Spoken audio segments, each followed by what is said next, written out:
हाय दोस्तों, तो आपको मेरे यूट्यूब चैनल एम के ऊपर स्वागत है। तो दोस्तों आज मैं आपको बताने वाला हूँ रेडमी नोट 8 प्रो के बारे में कि मैंने इसकी पिछली वीडियो में एक अनबॉक्सिंग की थी कि रेडमी नोट 8 प्रो के ऊपर मैंने अनबॉक्सिंग की हुई है, आप उसे जाकर देख सकते हो। मगर उसमें एक प्रॉब्लम है जो कि मैं आज आपको बताने वाला हूँ। तो चलिए इस प्रॉब्लम को देख लेते हैं।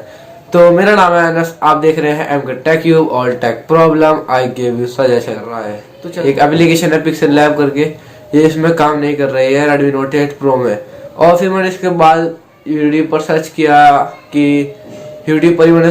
कि हाँ कि पिक्सल लैब वर्क क्यों नहीं कर रहा है रेडमी नोट 8 प्रो में। तो मुझे पता लगा कि Xiaomi के जो फ़ोन्स हैं, स्मार्टफोन्स हैं, उनमें ज़्यादातर पिक्सल लैब वर्क ही नहीं करता है। मगर आप इसके बारे में टेंशन मत लीजिएगा। अगर आपने फ़ोन को बाय कर लिया है या फिर करने वाले हैं तो मैं इसके ऊपर आपको इसका सॉल्यूशन ही बताऊंगा अगली वीडियो में। तो दोस्तों अब मैं आपको बता देता हूँ अपनी स्क्रीन पर चलकर कि इसका ये काम किस तरह नहीं कर रहा है। तो दोस्तों आप देख सकते हो कि यहाँ पर मैं दिखाने वाला हूँ कि ये जो आपको ब्लू कलर की एप्लीकेशन दिख रही है जिसके ऊपर लिखा हुआ है पी, ये वाली, इस एप्लीकेशन को रेडमी नोट 8 प्रो नहीं चला पा रहा है। देखिए किस टाइप से हो रही है, इसके आगे वर्क ही नहीं कर रही, कुछ भी बटन दबाओ कुछ नहीं चल रहा है इसमें।